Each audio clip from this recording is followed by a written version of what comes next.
UKLO 1 year masters. No IELTS required up to 5 years visa. High visa success rate. తొందరగా కష్టపడుతూ ఉన్నారు.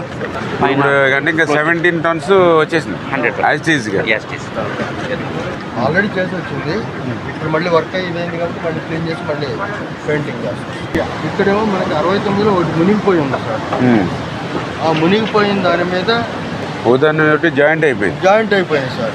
అవతల ఇంకోటి ఉంది సార్, అది కూడా సార్, అది కూడా కింద పడి ఉంది. దాని మీద కూడా ఎక్కువ ఉంది.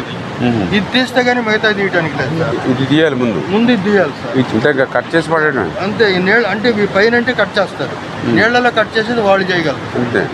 అది మామూలుగా అలా వచ్చి పడింది అంటారా, లేకపోతే 3 కలిసి వచ్చినట్టే లింక్ చేసి ఉన్నాయి ఉదాహరణకి వచ్చేటప్పుడు ఫోటోలు నేను అదే చెప్పిన దగ్గర ఉన్నాయి సార్. ఇప్పుడు సపోజ్ ఫస్ట్ పడవ వచ్చి దీన్ని కొట్టింది అనుకోండి, దాంట్లో ఇంకో 10 నిమిషాలు 5 నిమిషాలు గ్యాప్ ఉంటే ఆటోమేటిక్ ఇక్కడ ప్రవాహం తగ్గిపోద్ది. ఈ కాలం దగ్గర తగ్గిపోద్ది ఎప్పుడైతే ఇది వచ్చిందో ఆ కాలం వైపు వెళ్తుంది. రెండోది అలా వెళ్ళకుండా ఒక చోటకి వచ్చినట్టే లంకే ఉంది, అటు ఇటు పోకండి. రేపే చూసండి, అదే వీలైనంత రేపే ఎర్లీ అవర్స్ లో మొదలు పెట్టండి. రేపు ఏదో రకంగా క్లియర్ చేయాలి. మీకు ఎఫెక్ట్ ఎక్కువ పెట్టండి. మొన్నటి వరకు సార్ వాటర్ 5 వరకు ఉండే సార్. అంతే కదా సార్, వెలాసిటీ ఎక్కువ ఉండేను, ప్లస్ 11 lakhs ఉండే కాబట్టి కిందికి దిగిపోయింది వాటర్ 2 lakhs. దీంట్లోకి లాగుంది లాగడపోతే దీనికి ఆపోజిట్లో పెడతారు. ప్రకాశం బ్యారేజీ ముప్పు పెట్టాలి, ఈ యొక్క ప్రభుత్వానికి ఊపిరి సలపనివ్వకుండా సమస్యలు సృష్టించాలనేటువంటి ఒక కుట్రతో ప్రయత్నం ఉన్నట్టుగా కనపడుతోంది.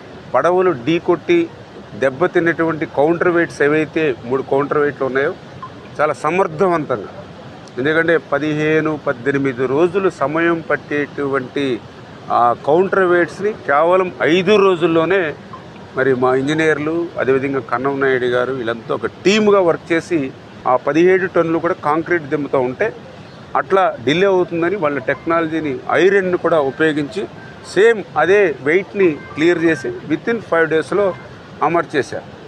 కానీ వైసీపీ కుట్రతో ఏదైతే పడవలు ఏదైతే ఉన్నాయో వాటిని వెలికి తీయాలంటే చాలా ఇబ్బందిగా ఉన్నటువంటి పరిస్థితి. ఆ రోజు కూడా 3 బోట్లు కూడా కలిసి వచ్చినాయి అని చెప్పి కూడా కొంతమంది వీడియోస్ కూడా పెడుతూ ఉన్నారు. అంటే ఇది ఉద్దేశపూర్వకంగానే కుట్రపూరితంగానే, ఎందుకంటే ఒక 40 టన్నులు ఒక పడవని 3 పడవలకు మిక్స్ చేసి 120 టన్నుల వెయిట్ని ఒకేసారి ప్రకాశం బ్యారేజ్ మీదకి, అది కూడా పీక్ స్టేజ్లో 11,40,000 క్యూసెక్కులు నీరు వచ్చేటువంటి సమయంలో పంపించారని అంటే నిజంగా ఎంత కుట్ర, మాకు కూడా ఎంత బాధ ఆవేదన, ఒక రైతు బిడ్డగా కూడా. ఎందుకంటే ఇవాళ చుక్క నీరు లేక అలమటించేటువంటి ప్రాంతాలను మనం చూసాం, కనీసం గుక్కడి నీళ్లు లేక అలమటించేటువంటి ప్రజలను చూసాం. అటువంటి దాహార్తిని అన్నదాతల్ని ఆదుకునేటువంటి ప్రకాశం బ్యారేజీ లాంటి దాని మీద కూడా ఇట్లాంటి కుట్రలు పొందితే అంటే ఇంకా తమకు అధికారం లేదు కాబట్టి ఆ ప్రజల మీద కక్ష సాధించాలి, మాకు ఒక్క సీటు కూడా ఇవ్వని జిల్లాలు కాబట్టి ఆ జిల్లాలే తుడిచిపెట్టుకోపోవాలనేటువంటి ఆలోచనతో మరి ఈరోజు ప్రతిపక్షం ఉందా అనేటువంటి బాధ ఆవేదన ఈవేళ కనిపిస్తున్నటువంటి పరిస్థితి. అటువంటి కక్ష ఏదైనా ఉంటే పార్టీ పరంగా మా మీద చూపినా పర్వాలేదు, కానీ ప్రజల మీద చూపించేటువంటి విధంగా ఇలా 100 సంవత్సరాలు ప్రజలకి సేవలు అందించేటువంటి బ్యారేజీల మీద చూపిస్తే ఈ రాష్ట్రం ఏమైపోతుంది, రేపు తెలుగు జాతికి ఏమైపోతుంది. 120 టన్నుల వెయిట్ను ఒకసారి పంపించిన దాని మీదే ఇంత పెద్ద ఎత్తున డ్యామేజ్ జరిగినట్టుగా కనిపిస్తున్నటువంటి పరిస్థితి. అంటే నిజంగా అది కౌంటర్ వెయిట్ను కాకుండా ఏదైతే ఆ స్ట్రక్చర్ని కనుక తగిలి ఉంటే ఆ స్ట్రక్చర్ ఎఫెక్ట్ అవుతే నిజంగా ఈ యొక్క 2-3 జిల్లాలు కూడా తుడిచిపెట్టుకుని బంగాళాఖాతంలో కలిసిపోయి దివిసీమ కంటే కూడా ఎక్కువ నష్టం జరిగేటువంటి పరిస్థితి దుస్థితి ఉంటుంది.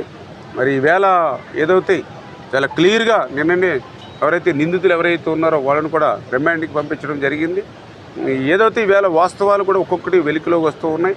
చాలా క్లియర్గా ఎవరైతే రామ్మోహన్, మరి ఆయన తలసర రఘురాముకి మేనల్లుడు దగ్గర రిలేషన్ అని చెప్తూ ఉన్నారు. ఎవరైతే ఆయన ఉషాద్రి ఎవరైతే ఉన్నారో పక్క వైఎస్ఆర్సీపీ నాయకులు వాళ్ళందరూ కూడా గతంలో అక్రమంగా ఇసుకను ఉపయోగించేటటువంటి పడవలని చెప్పి స్థానికులు చెప్తున్నటువంటి పరిస్థితి.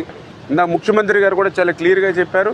ఈవేళ ఎవరైతే నేరస్తులు ఎవరైతే ఉన్నారో రాజకీయ ముసుగులో వస్తూ ఉన్నారు ప్రజల దగ్గరికి, నేరస్తులుగానే చూస్తామని ఇందాక ముఖ్యమంత్రి గారు చెప్పారు. ఖచ్చితంగా రేపు తెలుగు రాష్ట్ర భవిష్యత్తు చూస్తా, ఏదైతే తెలుగు ప్రజల భవిష్యత్తు చూస్తా ఆ నేరస్తులుగానే శిక్షిస్తామనే విషయాన్ని కూడా తెలియజేసుకుంటూ హిట్ టీవీ యాప్ ని డౌన్లోడ్ చేసుకోండి. ఇందులో short news, live news, entertainment movies అన్ని అవైలబుల్ గా ఉన్నాయి. Please download Hit TV app. Hit TV app. Hit TV యాప్ని ఫ్రీగా డౌన్లోడ్ చేసుకోండి.